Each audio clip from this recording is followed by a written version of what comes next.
Kami na yung house guest ngayon kasi ilang buwan nang nakalipas nung sino-sino mga welcome namin, si Meme Vai, sila Ate Heart, Donnie, every time na may dumarating, may nakukuha kaming bago. Tapos ngayon naman kami yung kailangan mag-impart ng insights namin. Once na nakalabas na kayo, umabot na kayo ng big night or hindi, huwag niyong hayaan baguhin kayo ng ingay.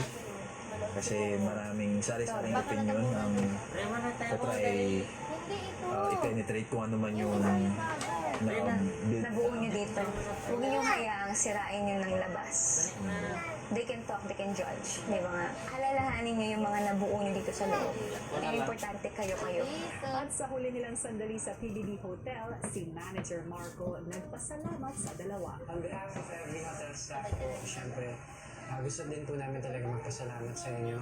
Through those words, through the advices po na binigay niyo po sa amin. Coming from you po na isang big winner, talagang nabigyan niyo po kami ng drive, nabigyan niyo po kami ng motivation to fight for what we stand. Nagpapasalamat po kami at we look forward sa mga magiging ganap po natin sa outside world.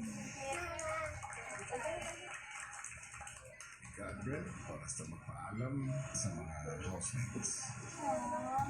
Bye, guys! Kumusta ang inyong PBB Hotel experience? Masaya kuya, para kung nabalik sa pagiging bataang Pinoy ko. Sabi ni Kuya, depende daw sa amin kung ilan lobby lalagay namin.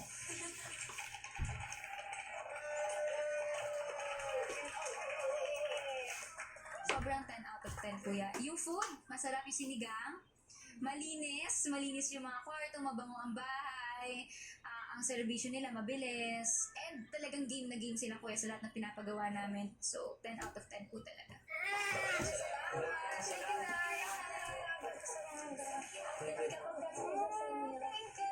Yung mga housemates mo, Kuya, napakababait, laging nakangiti. Hindi namin naramdaman na iba kami sa kanila. We see more of us sa kanila po talaga. Okay po.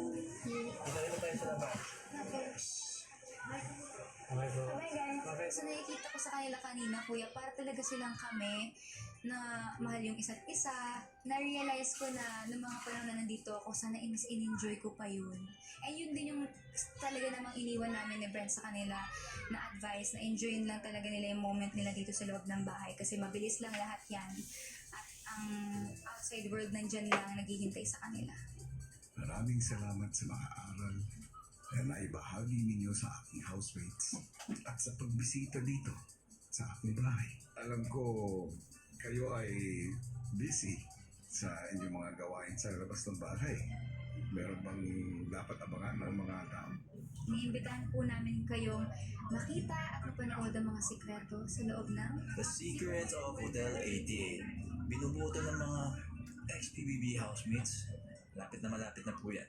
Sigurado ko ay aabangan niya ng marami. Thank you po kuya. Kuya, manood ka! Kailan ba naman ako hindi sumuporta sa inyo? Ay, Kuya. Brother Mika? Brother Mika, labis akong natutuwa na malaman na unti-unti ninyong naaabot ang mga dati ay pangarap nyo lang. Masaya akong makita na ang mahiyaing Brent at hindi ka na maraming alinlangan ay unti-unti nang nagiging mas matapang, mas buo at mas may tiwala sa sarili. Ilang beses man ninyong pinagdudahan yung sarili. Nung kayo ay nandito pa sa aking bahay, pinatunayan ninyong hanggang hindi ninyo sinusukuran ang inyong pangarap ay walang magiging imposible. Ipinagmamalaki ko kayo. Saan man kayo makarating, lagi ninyong tatandaan na laging bukas ang aking tahanan para sa inyo. Love you kuya. Forever. I love you so much, Kuya. Thank you so much. Hanggang sa muli, aking big winner Brent at aking big winner Mika. Naging makabuluhan nga ang pagbisita ng sunod na hotel guests sa sina Brent at Mika. At mukhang very satisfied sila sa services ng PBB Hotel staff dahil ang bongga ng tip na binigay nila. Pero syempre, ano kaya ang magiging papel ng blocks na ito sa kapalaran ng ating mga housemates sa loob ng bahay? Yan ang ating abangan sa mga susunod na araw. Hello! Hello Philippines and hello world. Talagang iba-iba at very interesting ang mga nag-check-in sa ating PBB Hotel. Pero paano tayo paghahanda ng mga housemates ang mga susunod pa na hotel guests na may mga kakaiba at special request?